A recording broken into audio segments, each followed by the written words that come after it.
ইলাহা ইল্লাল্লাহ আল্লাহু আকবার মুহাম্মদ রাসূলুল্লাহ ইয়া হাবিবাল্লাহ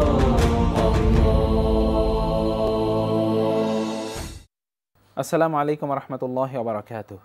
আলহামদুলিল্লাহি রাব্বিল আলামিন ওয়াসসালাতু ওয়াসসালামু আলা রাসূলিল আমিন ওয়া আলা আলিহি ওয়া আসহাবিহি আজমাইন, আম্মা বা'দ। প্রিয় দর্শক, দেশ ও দেশের বাইরে বিশ্বের যেখানে বসে অনুষ্ঠান দেখছেন, প্রত্যেকে জানাচ্ছি আন্তরিক অভিনন্দন, প্রীতি এবং শুভেচ্ছা। শুরু করছি আপনাদের প্রিয় অনুষ্ঠান বরকতময় সাহারি। দর্শক, অনুষ্ঠানটি প্রচারিত হচ্ছে আপনাদের প্রিয় চ্যানেল এনটিভিতে।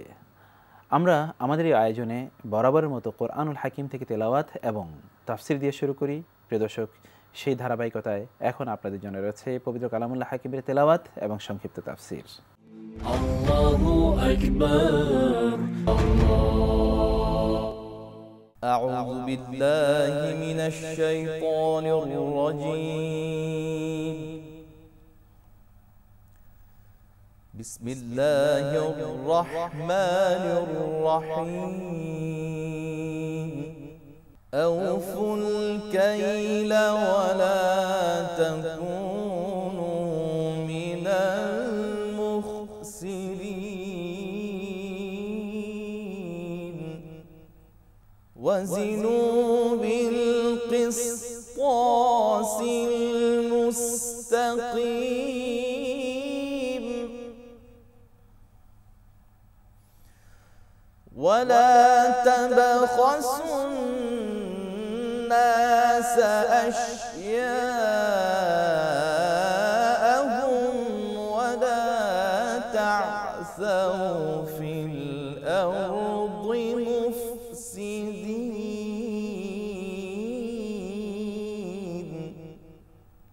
واتقوا الذي خلقكم والجبلة الأولين.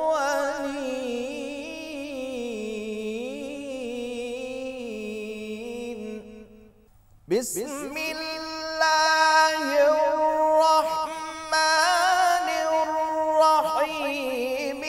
أوفوا الكيل ولا تكونوا من المخسرين وزنوا بالقسطاس المستقيم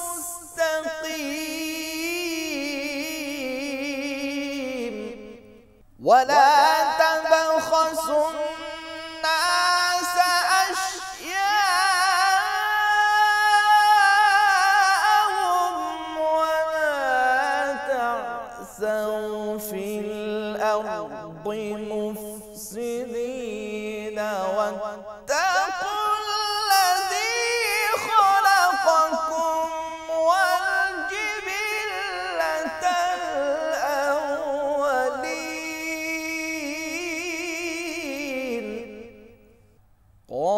قالوا إنما أنت من المسحرين وما أنت إلا بشر مثلنا وإن نظنك لمن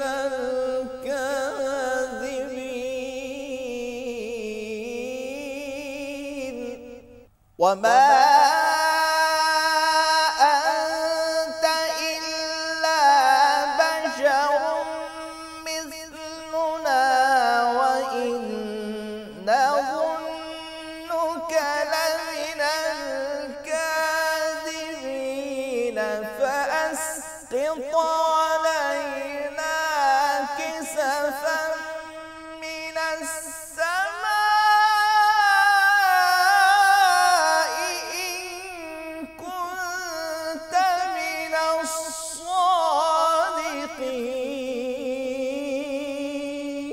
الصادقين وما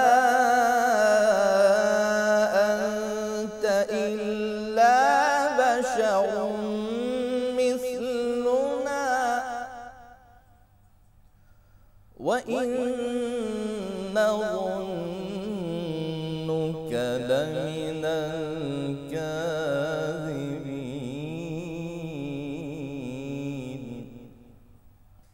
وما أنت إلا بشر مثلنا وإن نظنك لمن الكاذبين فأسقط علينا كسفا من السماء إن كنت من الصادقين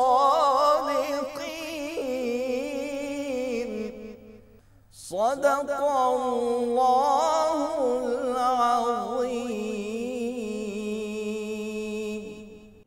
الله أكبر.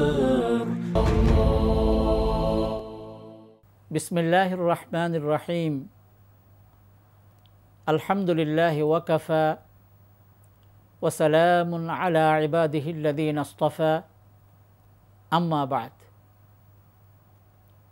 সুপ্রিয় সম্মানিত দর্শক শ্রোতা ভাই ও বোনেরা, আসসালামু আলাইকুম ওয়া রাহমাতুল্লাহি ওয়া বারাকাতুহু। পবিত্র রমাদান উপলক্ষে আয়োজিত বরকতময় সাহরি অনুষ্ঠানে আপনাদের সকলকে সাদর আমন্ত্রণ জানাচ্ছি। আমরা এই অনুষ্ঠানের শুরুতে পবিত্র কোরআন থেকে তেলাওয়াত শুনেছি। এ পর্যায়ে সংক্ষিপ্ত তাফসীরের উদ্দেশ্যে আজকে সূরাতুশ শুআরার 181 নম্বর আয়াত থেকে নিয়ে 187 এই আয়াতগুলোর ভাবার্থ এবং এর সংক্ষিপ্ত আলোচনা আপনাদের খেদমতে পেশ করব ইনশাআল্লাহ। এই আয়াতগুলোতে মূলত ওজনে কম দেয়া, আবার নেবার সময় বেশি নেয়া, এটা যে কত বড় জঘন্য অপরাধ, এটা যে সামাজিক একটি বড় ব্যাধি, যা পূর্ববর্তী কওমের কারো কারো মধ্যে এই জঘন্য অপরাধ ছিল।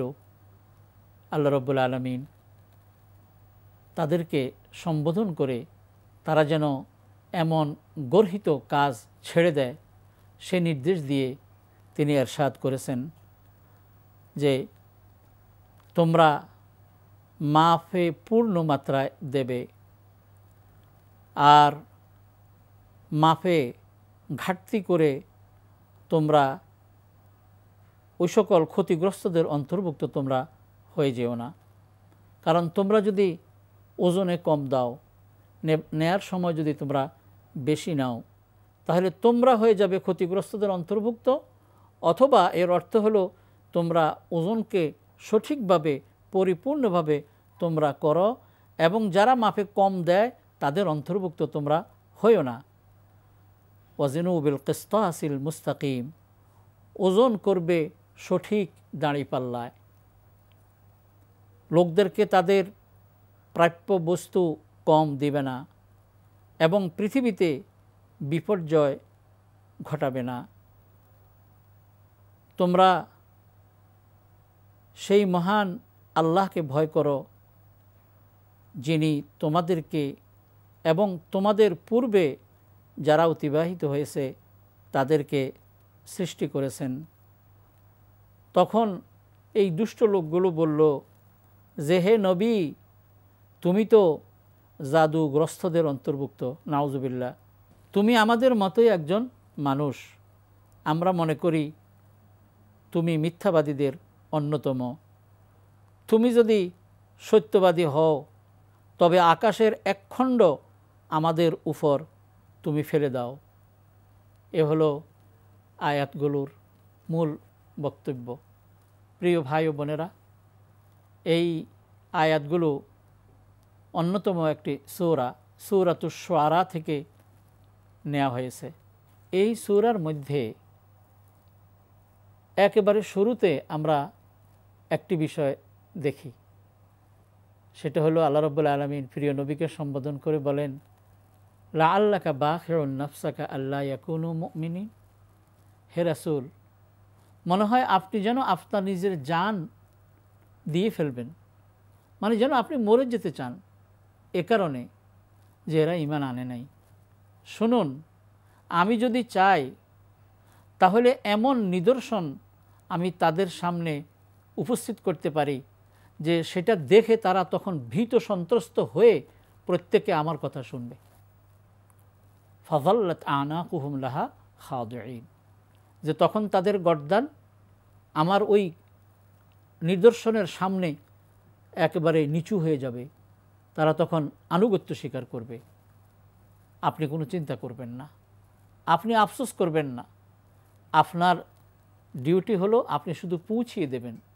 ফাযাক্কির ইন্নামা আনতা মুযাক্কির, আপনি উপদেশ দিন, আপনি তো কেবলমাত্র সতর্ককারী, উপদেশ দানকারী। লাস্তা আলাইহিম বিমুসাইতির, আপনি তাদের উপরে প্রভাব বিস্তারকারী নন। এভাবে প্রিয় রাসূলকে আল্লাহ পাক সান্ত্বনা দিয়েছেন। এরপর সূরার শুরু থেকে নিয়ে প্রায় শেষ পর্যন্ত আল্লাহ রাব্বুল আলামিন কওমে ফেরাউন, মূসা আলাইহিস সালাতু ওয়াস সালামের সম্প্রদায়ের কথা, এরপর ইব্রাহিম আলাইহিস সালাতু ওয়াস সালাম, এরপর কওমে নূহ, হুদ, লূত, কওমে সালেহ, কওমে শুআইব, তাদের প্রত্যেকের আচরণ আল্লাহ রাব্বুল আলামিন তুলে ধরেছেন। উদাহরণস্বরূপ এভাবে আল্লাহ বলেছেন যে কাযযাবাত কওমু নূহিল মুরসালিন, নূহ আলাইহিস সালাতু ওয়াস সালামের কওম রসুলদেরকে অস্বীকার করেছে। এরপর তারা যা যা বলেছেন আল্লাহ সেগুলো এখানে নিয়ে এসেছেন। তো আজকে আমাদের আলোচিত যে আয়াতগুলো, এগুলো মূলত হযরত শুআইব আলাইহিস সালাতু ওয়াস সালামের সম্প্রদায়কে নিয়ে বলা হয়েছে। এজন্যে আল্লাহ এর পূর্বে বলেছেন কাযযাবা আসহাবুল আইকাতিল মুরসালিন, আইকা অধিবাসীরা তারাও তাদের রসুলদেরকে মিথ্যা প্রতিপন্ন করেছে। শুআইব যখন তাদেরকে বলল যে তোমরা কি আল্লাহকে ভয় করবে না, আমি তো তোমাদের জন্যে একজন আমানতদার রাসূল, তোমরা আল্লাহকে ভয় করো এবং আমার আনুগত্য করো, আমি তোমাদের নিকটে এই দাওয়াতের বিনিময়ে কোনো পুরস্কার আমি চাচ্ছি না, আমার পুরস্কার তো একমাত্র মহান আল্লাহ রাব্বুল আলামিন দেবেন। এরপর তিনি এই আয়াতগুলো বলেছেন, আল্লাহর পক্ষ থেকে এইভাবে এসেছে, আউফুল কাইলা ওয়ালা তাকুনু মিনাল মুখসিরিন, তোমরা পুরাপুরি ওজন করো। যখন তুমি কারো কাছ থেকে নেবে তখনও যথাযথ এবং পরিপূর্ণভাবে মেপে তুমি গ্রহণ করো। আবার যখন লোকদেরকে তুমি দেবে তখনও যথাযথ এবং পরিপূর্ণভাবে ওজন করে, সঠিক ওজন করে তারপর তোমরা তাদেরকে দেবে। কিন্তু কিছু লোক এমন রয়েছে, এরা বড় অপরাধী, এরা সমাজে অত্যন্ত গর্হিত কাজ করেনওয়ালা, যে তারা যখন মানুষদের থেকে নেয় তখন বেশি করে নেয়, আর যখন মানুষদেরকে দেয় তখন কম করে দেয়। এই জন্যে কোরআনে কারীমের একটি সূরার নামই রয়েছে মুতাফফিফিন, অর্থাৎ যারা নাকি কম করে। ওয়াইলুল লিল মুতাফফিফিন, ওই সকল ওজনে যারা কম বেশি করে তাদের জন্য ধ্বংস।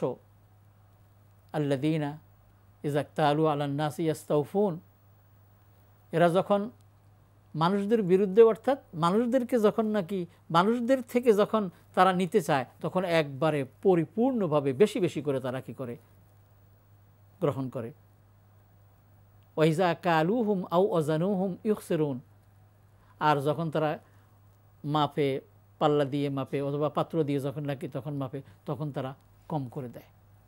এদের জন্যে মারাত্মক শাস্তির কথা সেখানে এসেছে। এখানেও আল্লাহ রাব্বুল আলামিন ওই নির্দেশ দিয়ে বলেছেন তোমরা ওজনে কখনো কম দেবে না, এবং যারা নাকি কম দেয় তাদের অন্তর্ভুক্ত তোমরা হবে না, তোমরা সঠিক দাঁড়ি পাল্লায় ওজন করবে।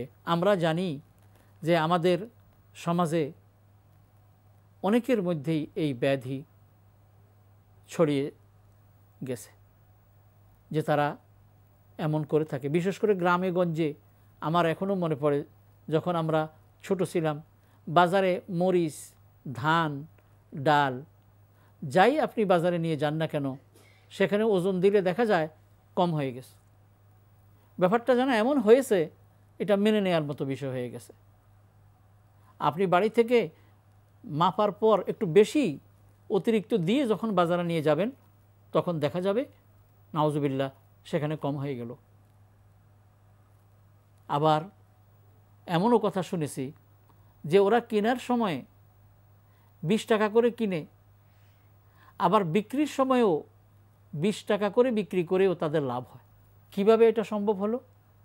অর্থাৎ এই দামেই যখন তারা লোকদের থেকে পণ্য কিনলো তখন ওজন করার সময় অনেক বেশি তারা তাদের থেকে নিয়ে নিল পণ্য, আর যখন তারা এটাকে আবার নিজেরা বিক্রি করলো তখন ওই 20 টাকা দামে বিক্রি করলেও যেহেতু পণ্য অনেক বেশি তারা গ্রহণ করেছে ওই সকল বিক্রেতাদের কাছ থেকে, কাজেই এখন স্বাভাবিকভাবে 20 টাকায় বিক্রি করেও ওই অতিরিক্ত যেটা তারা কিনেছে এটার পয়সা তারা পেয়ে গেল। নাউজুবিল্লাহ। এরপর কথা হলো এই যে সূরাতুশ শুআরার মধ্যে আমার প্রিয় ভাই বোনেরা, আমরা অনেক কওমের কথা এবং তাদের শাস্তির কথা আমরা জানি। এর মধ্যে যারা মাপে কম দেয় আবার নেয়ার সময় বেশি নেয় তাদের শাস্তির কথা কিন্তু বেশি মারাত্মকভাবে এখানে বলা হয়েছে। এখানে বলা হয়েছে এভাবে, তারা বলেছে যে ফাসকাত আলাইনা কিসাফাম মিনাস সামা ইন কুনতা মিনাস সাদিকিন। ওরা এমন দুষ্ট ছিল যে শুআয়ব আলাইহিস সালাতু ওয়াস সালাম যখন তাদেরকে বললেন যে খবরদার তোমরা এই জঘন্য অপরাধ তোমরা করো না, তখন তারা বলল যে তুমি আমাদের সামনে, নাউজুবিল্লাহ, নবীর সামনে তারা এইভাবে আচরণ করতেছে। কীভাবে শুনুন, ইন্নামা আনতা মিনাল মুসাহহারিন। হে শুআয়ব, তুমি তো জাদুগ্রস্তদের একজন। যে কথাগুলো বলছো যে আমরা যেভাবে ব্যবসা করছি তুমি বলতে চাও আমরা এই পদ্ধতি ছেড়ে দেই, তাহলে তো আমরা বোকামি করব। তো তুমি যে আমাদেরকে এমন কথা বলতেছো, আসলে তোমার মধ্যে জাদু আসর করেছে বলেই তুমি এটা বলতেছো, কারণ এটা তো আমরা কখনো ছাড়তে পারবো না। নাউজুবিল্লাহ। আরও বলেছে যে মা আনতা ইল্লা বাশারুম মিসলুনা, তুমি তো আমাদেরই মতো একজন মানুষ, আর আমরা মনে করি তুমি মিথ্যাবাদী। আচ্ছা ঠিক আছে, তুমি যদি সত্যবাদী হও তো ফাসকাত আলাইনা কিসাফান মিনাস সামা, তাহলে আসমান থেকে আমাদের উপরে একটা টুকরা, আসমানের একটা খণ্ড তুমি আমাদের উপরে নাজিল করো তো দেখি, ইন কুনতা মিনাস সাদিকিন, যদি তুমি সত্যবাদী হয়ে থাকো। এবারে নবী শুআয়ব তিনি বললেন রব্বি আ'লামু বিমা তা'মালুন, তোমরা যে আমল করছো, তোমরা যে কাজ করছো, যে অন্যায় তোমরা করছো, আমার রব, আমার প্রতিপালক, তিনি সেটা ভালো জানেন। এরপর তাদের জন্যে আল্লাহ তাআলা এমন মারাত্মক শাস্তির ব্যবস্থা করেছেন যে আল্লাহ বলেছেন যে ফাকাযযাবুহু, তারা তাদের নবীকে মিথ্যা প্রতিপন্ন করেছে। ফাআখাযাহুম আযাবু ইয়াউমিয যুল্লাহ, তখন তাদেরকে গ্রাস করেছে মেঘাচ্ছন্ন দিবসের এক মারাত্মক শাস্তি। এটা ছিল তাদের এক ভীষণ দিবসের মারাত্মক অবস্থা। সুতরাং আমি আমার প্রিয় ভাই বোনদেরকে বলবো, এই আয়াতগুলো থেকে আমরা যে শিক্ষা নেব সেটা হলো আমরা ওজনে কখনো কম দেব না। মজার ব্যাপার হলো শুধুমাত্র কোনো জিনিস পণ্য হিসেবে ওজনে কম দেয়া বা বেশি নেয়া এটাই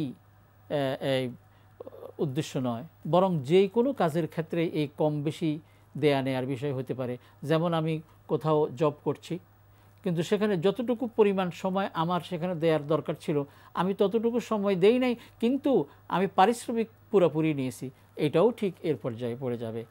কাজে হুঁশিয়ার, আমরা যেন সচেতন হই, কিয়ামতের মাঠে যেন এ সকল কাজের জন্য ধরা পড়ে না যাই। আল্লাহ আমাদের সকলকে হেফাজত করুন, আমিন। ওয়া আখিরু দাওয়ানা আনিল হামদুলিল্লাহি রাব্বিল আলামিন। আসসালামু আলাইকুম ওয়া রাহমাতুল্লাহি ওয়া বারাকাতুহু। Allahu Akbar.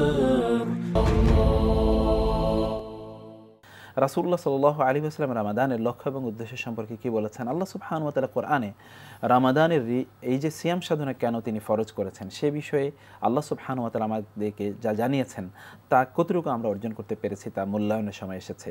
আমাদের তাহলে রামাদানে আমাদের লক্ষ্য উদ্দেশ্য কী ছিল, আমরা সেটি মূল্যায়ন কিভাবে করব, বাকি সময়গুলো আমরা কিভাবে কাটাবো ইত্যাদি সব বিষয়ে আলোচনা করার জন্য আমরা আজকে স্টুডিওতে আমন্ত্রণ জানিয়েছি বাংলাদেশের সিনিয়র ইসলামিক স্কলার, বিশিষ্ট মিডিয়া পার্সোনালিটি এবং জাতীয় বিশ্ববিদ্যালয়ের সম্মানিত অ্যাসোসিয়েট প্রফেসর জনাব ডক্টর মনজুর এলাহি।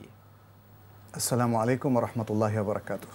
ওয়ালাইকুম আসসালাম ওয়া রাহমাতুল্লাহি ওয়া বারাকাতুহু। মুহতারাম, আপনি কেমন আছেন? আলহামদুলিল্লাহ। হায়াকুমুল্লাহ। জি আলহামদুলিল্লাহ। আমরা যে বিষয়ে একটু আলোচনা করতে চেয়েছিলাম বিষয়টি ছিল যে রামাদানে আমাদের অর্জন কি। তো আমরা অর্জনের আগে নিশ্চয়ই আপনি একটু আমাদেরকে জানাবেন যে আমাদের লক্ষ্য এবং উদ্দেশ্য কী ছিল রোজার মাধ্যমে, তারপর আমাদের অর্জনগুলো একটু মূল্যায়ন আসবে ইনশাআল্লাহ। জি জি, আপনাকে অনেক ধন্যবাদ। আলহামদুলিল্লাহ ওয়াসসালাতু ওয়াসসালামু আলা রাসূলিল্লাহ ওয়া আলা আলিহি ওয়া আসহাবিহি ওয়া মাওয়ালা। অর্জনটা জানার জন্য অবশ্যই লক্ষ্যের সাথে এটাকে রিলেট করতে হবে। আপনি খুব চমৎকারভাবেই সেটা আসলে উপস্থাপন করেছেন। রমাদানের অনেকগুলো লক্ষ্য আল্লাহ তাআলা নির্ধারণ করে দিয়েছেন, রাসূলুল্লাহ সাল্লাল্লাহু আলাইহি ওয়াসাল্লাম নির্ধারণ করে দিয়েছেন, এবং এই লক্ষ্যগুলো অর্জন করতে পারলেই আমরা বুঝবো যে রমাদানের এই কোর্সে আমরা সফল হয়েছি বা সফল হলাম আপাত দৃষ্টিতে আর কি। প্রথম লক্ষ্যের মধ্যে আমরা দেখি যে ঈমান পরিপূর্ণ করা এবং ঈমানকে নবায়ন করা, এটা হচ্ছে একটা অন্যতম লক্ষ্য। 2 নম্বর হচ্ছে তাকওয়া। যদিও সিয়ামের আয়াতে তাকওয়ার কথাই বলা হয়েছে, ঈমানের কথা সেখানে বলা হয়নি, কারণ ঈমানদাররাই তো রোজা রাখবে। ঈমান ছাড়া তো তাকওয়া হয় না। তাছাড়া হাদিসের মধ্যে ঈমান ও ইহতিসাবান যখন বলা হয়েছে জন্য ঈমানকে আমরা 1 নম্বর রেখেছি। ঈমান ছাড়া তো আর তাকওয়া হলে লাভ হবে না, আর ঈমান ছাড়া তাকওয়া কল্পনাও করা যায় অসম্ভব। তাহলে 2 নম্বর হলো তাকওয়া, 3 নম্বর হলো ইখলাস, যেটা আমরা ইহতিসাবান থেকে জানি, সওয়াবের আশায়, অর্থাৎ আল্লাহর উদ্দেশ্যে, আল্লাহ সন্তুষ্টির জন্য আল্লাহর কাছে সওয়াবের আশায়, ইখলাস। তাহলে ঈমান, তাকওয়া, ইখলাস। 4র্থ নম্বরে আমরা যেই লক্ষ্যটা আমরা এখানে পাই সেটি হচ্ছে আখলাক। আখলাকের লক্ষ্যটা এসেছে যে রাসূল সাল্লাল্লাহু আলাইহি ওয়াসাল্লাম বলেছেন, ইযা কানা ইয়াউমু সাওমি আহাদিকুম ফালা ইয়ারফাথ ওয়ালা ইয়াফসুক। যদি তোমাদের কেউ সিয়ামের দিনে উপস্থিত থাকে তাহলে সে যেন কোনো পাপ না করে, অশ্লীল কথা কাজে লিপ্ত না হয়। ফা ইন সাব্বাহু আহাদুন আও শাতামাহ আও কাতালা, কোনো বর্ণনা এসেছে যদি কেউ তাকে গালি দেয়, কেউ তাকে গালমন্দ করে, অথবা তার সাথে লাগতে আসে, মারামারি করতে আসে, তাহলে সে যেন বলে ইন্নী ইমরুউন সায়েম, ইন্নী ইমরুউন সায়েম, 2বার যেন, একবার বলে যেন না থেমে যায়, যাতে অনেক সময় বলতে থাকে, এটা বোঝানোর উদ্দেশ্য আর 2বার বলে, অর্থাৎ একাধিকবার বলে। এই একাধিকবার কখনো 2বার হতে পারে, 3বার হতে পারে, 4বার। হাদিসে যদি মাররাতাইন কথাটা স্পষ্ট বলা হয়েছে। তো এর মানে হচ্ছে যে দেখেন, একটা প্রোঅ্যাক্টিভ আখলাক। আখলাকের মধ্যে আমার মনে হয় সমস্ত ভালো আখলাকের মূল পয়েন্টটা হচ্ছে to be proactive. To be proactive. এই প্রোঅ্যাক্টিভ আচরণ, যিনি আপনার প্রতি আজকে ক্রুদ্ধ আচরণ করছেন তাকেও পাল্টিয়ে দেবে এক সময়। এই জন্য আমরা বলছি সমস্ত কল্যাণ এবং সমস্ত আখলাকি সচ্চরিত্রতার রুট হচ্ছে প্রোঅ্যাক্টিভ হওয়া। আপনি যখন কেউ আপনাকে লাগতে আসলো, ঘুষি মারলো, গালি দিল, আঘাত করলো, ঠেলা দিল, আপনি বললেন আমি রোজাদার। কি সুন্দর আচরণ, কি সুন্দর প্রোঅ্যাক্টিভ আচরণ, তাই না? আর আরেকটা জিনিস আমরা পক্ষান্তরে মনে আলোচনা করা দরকার, সেটা হচ্ছে রিঅ্যাক্টিভ আচরণ। আপনাকে একটা গালি দিল, আপনি 10টা দিলেন। বললো না যে ঢেল ছড়লে পাটকেল খেতে হয়, এটা হচ্ছে রিঅ্যাক্টিভ আচরণ কথা বলা হচ্ছে। রিঅ্যাক্টিভ আচরণ অর্থাৎ কেউ হয়তো আপনাকে ঠেলে দিল আর আপনি তাকে একদম আছাড় দিলেন। এই যে জিনিসগুলো আর কি। তো রিঅ্যাক্টিভ আচরণ সবসময় মানুষের মধ্যে সংঘাত বাড়ায়, হিংসা বাড়ায়, বিদ্বেষ বাড়ায়, বিভক্তি বাড়ায়, এবং শেষ পর্যন্ত এটা খুনোখুনিতে রূপান্তরিত হয়, দলাদলিতে রূপান্তরিত হয়, এবং এগুলো একসময় একটা স্থায়ী রূপ নেয়, পুরো জাতি বিভক্ত হয়ে পড়ে। এটা রিঅ্যাক্টিভ এই নেচারের কারণে। সিয়াম এসে পুরো জাতিকে প্রোঅ্যাক্টিভ হওয়ার জন্য একটা সিস্টেম দিয়েছে এবং পথ বাতিয়ে দিয়েছে। এত সিম্পল, দেখেন লাগতে এসে কি বলবেন ইন্নিমরুন সায়েম। তো যাই হোক, এটা বলছে তাহলে আমাদের মূল লক্ষ্য সিয়ামের আরেকটা লক্ষ্য হচ্ছে আখলাক তৈরি করা। এতদিন যে যেরকম রিঅ্যাক্টিভ ছিল, কিন্তু এখন থেকে সে হবে প্রোঅ্যাক্টিভ। এই তারপরে সিয়াম আমাদেরকে ডিসিপ্লিন শেখায়। আপনি কিন্তু সেহরি সবে সাদেকের আগেই খেতে হবে, তারপরে তো খাওয়া যাবে না। আজান দেওয়ার 1 মিনিট পরেও কি খাওয়া যাবে? না না, আজান দিলে খেতে পারবেন না। এখানে কিছু ভুল ব্যাখ্যা আছে। এখানে বুখারীর হাদিসে আপনি পাবেন রাসূল সাল্লাল্লাহু আলাইহি ওয়াসাল্লাম বলছেন বেলালের আজানের পরে খাও, আর আব্দুল্লাহ ইবনে উম মাকতুমের আজানের পরে খাও না, জি বন্ধ করো। কারণ বেলাল আজান দিতেন রাত থাকতে, জি আরো মানে আধা ঘন্টা 40 মিনিট থাকতে তিনি আজান দিতেন। জি জি এই জন্য বলছেন বেলাল আজানের পরে খাও। আর আব্দুল্লাহ ইবনে উম মাকতুম ফজর আজানটা দিতেন এক্সাক্ট টাইমে সুবহ সাদেকের সাথে, তখন আর খাওয়া যাবে না। তো বেলালের আজানটাকে শো করে অনেকে বলছেন আজান সময় খাওয়াটা শেষ করা যায়, কারো থালায় খাবার আছে বা মুখে লোকমা আছে, নো, খাওয়া যাবে না, কারণ ওটা তো বাউন্ডারি। এরপরে তো এটা খাওয়া যাবে না। দিন শুরু হয়ে মানে গেছে। এখানে এভিডেন্স এত ক্লিয়ার, এখানে ভিন্নমত পোষণ করার কোনো সুযোগই নাই। শেখ সালেহ বিন উসাইমিন এবং আরো অনেক বড় বড় মুহাক্কিক উলামায়ে কেরাম তাদের মানে এই ডিসকাশনগুলো যদি পড়েন সেটা ক্লিয়ার হয়ে যাবে। আমাদের অনেক ভাইরা হয়তো সেটা ক্লিয়ার মানে না হয়েই তারাই মানে মতামতটা দিচ্ছেন, এটা মনে হয় ঠিক নয়, আর একটু তাহকিক করা প্রয়োজন। যাই হোক, আমরা আমরা মানে বলছিলাম যে প্রত্যেকটা কাজ সময় মতো করা, ডিসিপ্লিন। ইফতার দেখেন রাসূল সাল্লাল্লাহু আলাইহি ওয়াসাল্লাম এই ডিসিপ্লিনটা অন্য যে কোনো সময়ের চাইতে রমাদান আর একটু স্ট্রিক্ট করেছেন। লা ইয়াজালু উম্মতি বিখাইরিন মা আজ্জালুল ফিতরা। ইয়া সালাম। এটা প্রমাণ করে যে উম্মত ততক্ষণ পর্যন্ত কল্যাণের মধ্যে থাকবে যতক্ষণ ইফতার তাতে করবে। তার মানে হচ্ছে ইফতারও আপনি খামাখা দেরি করবেন না। তার মানে বুজুর্গি দেখিয়ে যে আমি আরেকটু পরে খাবো, আরেকটু পরে, এটা সতর্কতামূলক যে আমি 5 মিনিট পরে খাই, একটু নিশ্চিত হয়। আরে নিশ্চিত হওয়ার কি আছে? এখন ডিজিটাল এজ, জি জি এখন ডিজিটালি সায়েন্টিফিক ক্যালকুলেশনের মাধ্যমে জানাই যাচ্ছে যে কোন টাইমে সূর্য অস্ত যাচ্ছে। আপনাকে সূর্য অস্ত যাওয়ার জন্য বাইরে গিয়ে দেখতে হচ্ছে না। হ্যাঁ, তো সুতরাং মানে এখানে ডিসিপ্লিন আমরা বুঝতে পারি। একাধিক হাদিস আছে ক্ষেত্রে। তারপরে সালাতুল ইশা, তারাওয়িহ, কিয়ামুল লাইল, মানে সুন্দর একটা ডিসিপ্লিন। তো এই ডিসিপ্লিন এবং রমাদানে কিন্তু এই ডিসিপ্লিন মানুষের বেড়ে যায়। এই ডিসিপ্লিনটা কিন্তু দেখেন আমরা যদি মানে খুব ভালো করে লক্ষ্য করি তাহলে দেখব যে শরিয়ায় ডিসিপ্লিনটা খাওয়ার মধ্যে দিয়েছে, কিন্তু আমরা সেটা মানি না। আমরা রমজান মাস আসলে অনেক বেশি খাই। এখন হয়তো আমাদের এই অনুষ্ঠানে কোনো মানে বিজ্ঞ ডাক্তার ভাইরা হয়তো আলোচনা করবেন হেলথ ইন রমাদান, রমাদানের স্বাস্থ্যবিধি, স্বাস্থ্যটা কিভাবে রমাদানের সিয়াম সাধনার মাধ্যমে অনেক ভালো হয়, কিভাবে কোলেস্ট্রল কমে যায়, কিভাবে প্রেশারটা কন্ট্রোল হয়, ডায়াবেটিসটা কন্ট্রোল হয় ইত্যাদি, এগুলো আলোচনা করবেন। কিন্তু মনে রাখবেন ডিসিপ্লিন আপনার মানে খাওয়া দাওয়াতে লাগবে, ফুডে লাগবে। আপনি মানে ভাজা পোড়া খাবেন, আপনি তেল সমৃদ্ধ খাবেন, আপনি ঘিয়ে ভাজা ইফতারে অনেক বেশি খাবেন, সেহরিতে খাবেন, আপনি যেই বিষয়গুলো আলোচনা হবে তার কিছু হবে না। আপনার স্থূলতা বেড়ে যাবে, কোলেস্ট্রল বেড়ে যাবে, ওজন বেড়ে যাবে। এবং তাই হয় সাধারণত।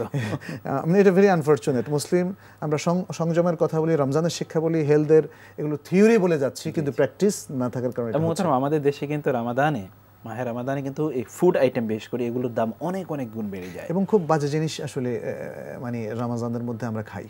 বিশেষ করে ভাজা পোড়া সম্পর্কিত যা আছে এগুলো সবই খুব বাজে আইটেম। যাই হোক, এগুলো খাওয়াটা হালাল, আমি বলছি না যে আমরা বলছি পরিমাণের কথা, আপনি ডিসিপ্লিনের কথা বলছিলেন। যেমন যদি আপনি ছোলা বুট খেতে চান অল্প খান, মুড়িটা একটু অল্প খান, আপনি যেমন শসা কিংবা ফল কিংবা শাকসবজিটা একটু বেশি খান, তাই না? তাহলে আপনার এনার্জি হবে কম খাওয়ার মধ্যে। রমাদানে কম খাওয়াটা কিন্তু রমাদানের শিক্ষা, কারণ সংযমের মাস। এভাবে যেমন সবর কিন্তু বিশাল একটা মূল টার্গেট রমাদান সিয়াম সাধনার মাধ্যমে।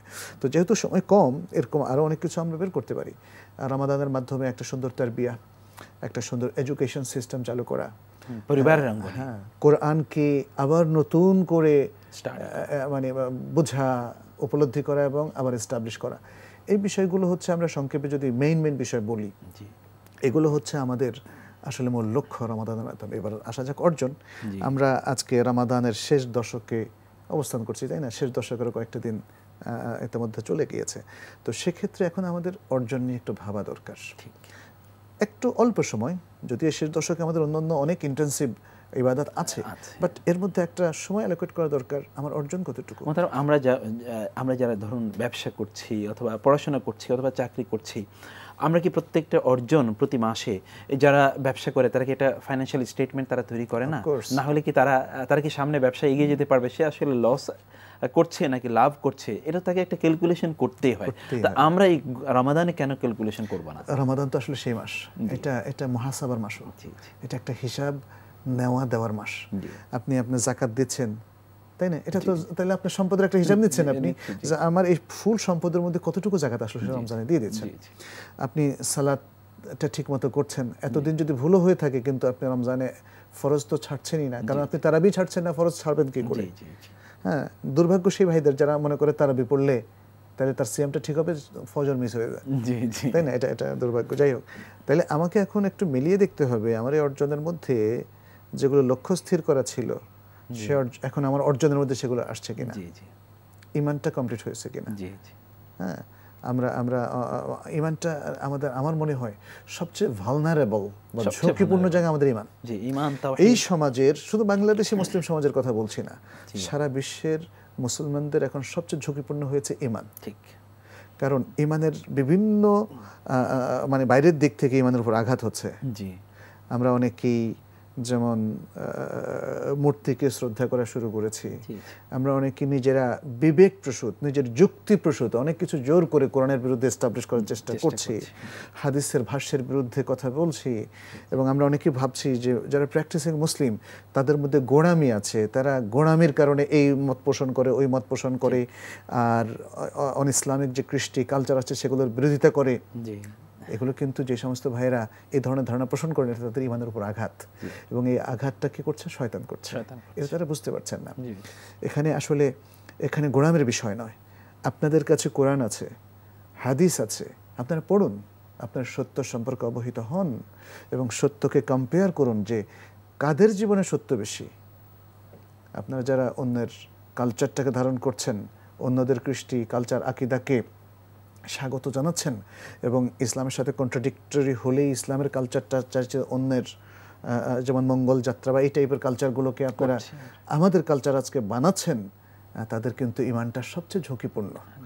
আমি আশা করব যে তারা এবং আমরাও যারা মনে করি যে আমরা প্র্যাকটিস করে যাচ্ছি, মনে রাখবেন অনেকগুলো শিরক ইবাদতের ফরম্যাটে আমাদের কাছে উপস্থাপিত হয়, অনেকগুলো বেদাহ আমাদের কাছে ইবাদতের ফ্লেভার নিয়ে আসে, ফ্লেভার।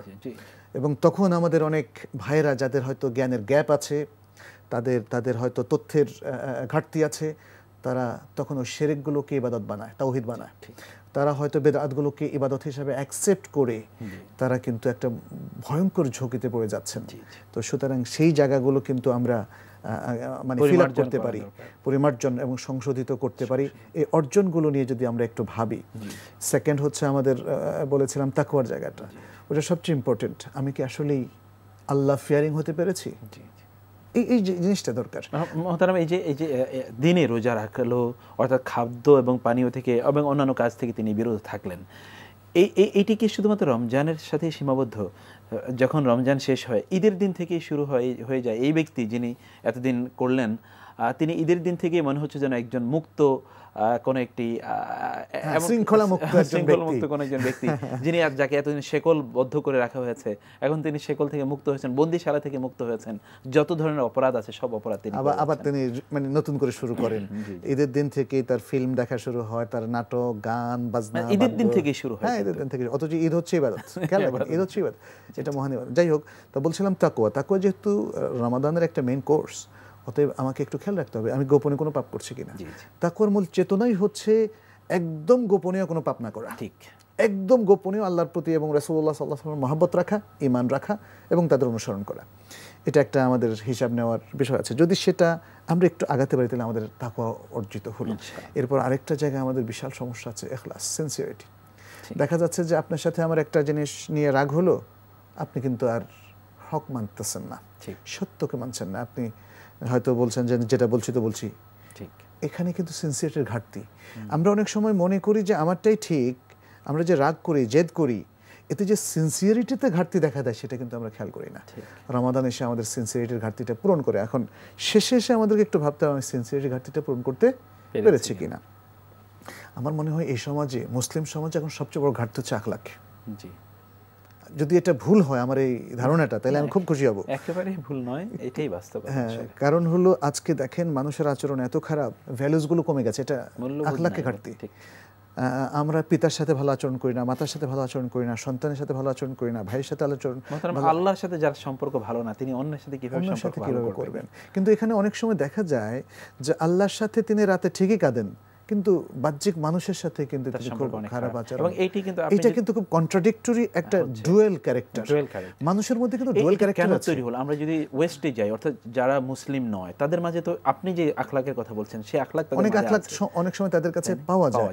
এটা হচ্ছে কি, এটা শুনেন, এই আখলাকটা তাদের মধ্যে, সে ইসলামের মধ্যে থাকুক আর না থাকুক, পাওয়া যাবে যদি ভ্যালুসগুলোকে সে তার ট্র্যাডিশন করে ফেলে, ভ্যালুসগুলোকে সে হোল্ড করে।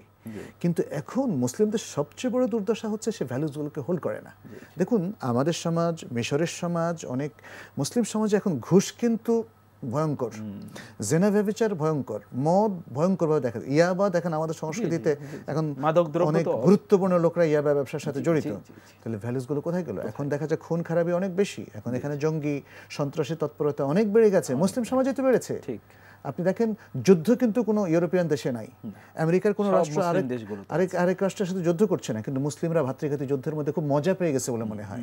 এখানে আখলাকের অধঃপতন, একের প্রতি অন্যের ক্রোধ, অন্যের বিদ্বেষ, এবং শুধু তাই না, একটা শান্তিপূর্ণ জনপদেও আমরা দেখি অনেকগুলো দলাদলি এবং অনেকগুলো ধর্মীয় দল, অনেকগুলো ধর্মীয় মাযহাব, এই যে সৃষ্টি হয়েছে, এগুলো আমাদের আখলাকি ইনহিতাতের কথা। আমরা শেষ করব, আপনি যদি আমি শুধু সংক্ষেপে আরেকটা বলবো, ডিসিপ্লিনের কথা, সবরের কথা, এগুলো আমরা অনেকগুলো বলেছি। আমি যেগুলো বলেছি সেগুলো একটু কম্পেয়ার করে দেখব, আর শেষে ডিসিপ্লিনের কথা বলবো, যে আসলে এই ডিসিপ্লিনটাও আমাদের মধ্যে নেই। আমি আশা করি যে রমাদান যেন আমাদের সালাতের ডিসিপ্লিন, আমলের ডিসিপ্লিন, ইমানের ডিসিপ্লিন এবং আমাদের জাগতিক সুন্দর কর্মকাণ্ডকে অনেস্টির সাথে পারফর্ম করার ডিসিপ্লিন আমাদেরকে উপহার দেয়। এটা যেন আমাদের অর্জন হয়। আমি আশা করব যে আমাদের দর্শকরা এবং আমাদের সমস্ত মুসলিম ভাই বোনেরা যেন এই অর্জনগুলোর জন্য তারা আন্তরিক হন এবং আল্লাহর কাছে দোয়া করেন। আমিও দোয়া করি আল্লাহ সবাইকে সেই তৌফিক দান করুন। আমিন আমিন। আল্লাহ সুবহানাহু ওয়া তাআলা আমাদের আলোচনাকে কবুল করে নিন। আপনার এই যে চমৎকার একটি আলোচনা করেছেন, আমাদেরকে সময় দিয়েছেন কষ্ট করে, আল্লাহ সুবহানাহু ওয়া তাআলা আপনাকে সর্বোত্তম জাযা দান করুন। আল্লাহ আপনাদেরও ভালো রাখুন এবং ভালো করুন। এত সুন্দর আয়োজন আপনারা করছেন, জাযাকুমুল্লাহু খায়রান। জাযাকুমুল্লাহু খায়রান আয়দান। প্রিয় দর্শক, আমরা শেষ করব আজকের আয়োজন, তার আগে আপনাদের জন্য রয়েছে একটি ইসলামিক গান। আল্লাহু আকবার, নতুন করে রে জওয়ান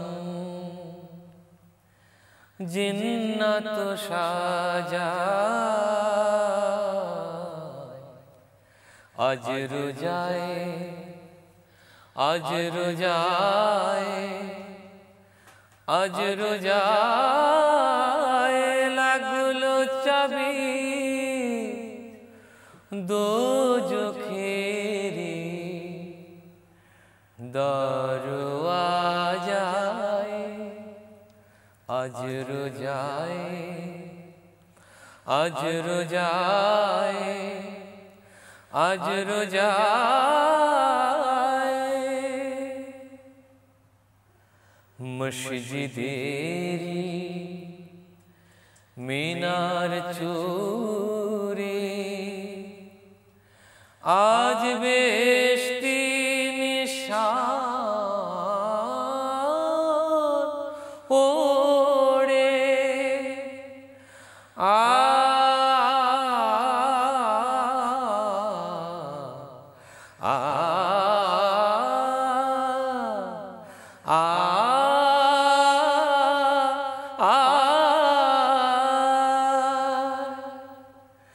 গাফলতি নাই আর কারো নামাজ কাজায়, আজ রোজায় আজ রোজায় আজ রোজায়, নতুন করে রে জওয়ান জিন্নাত সাজায়, আজ রোজায় আজ রোজায় আজ রোজায়,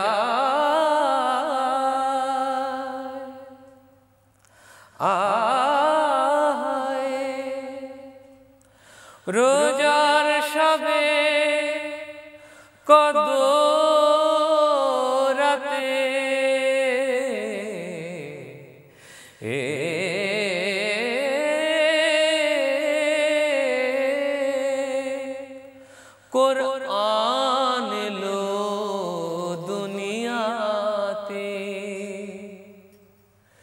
ফেরেশতা সব সালাম জানায়, মুর্তজায়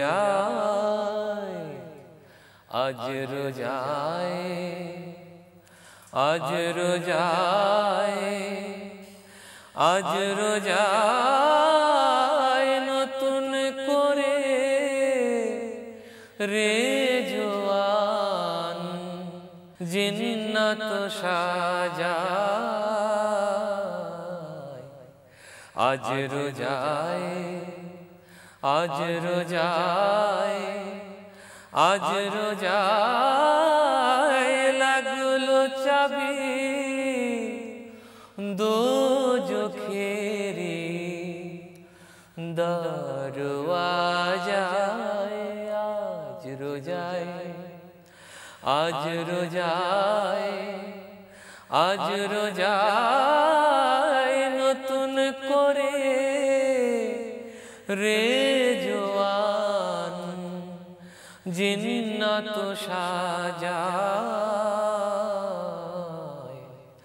আজ রোজায়, আজ রোজায়, আজ রোজায়।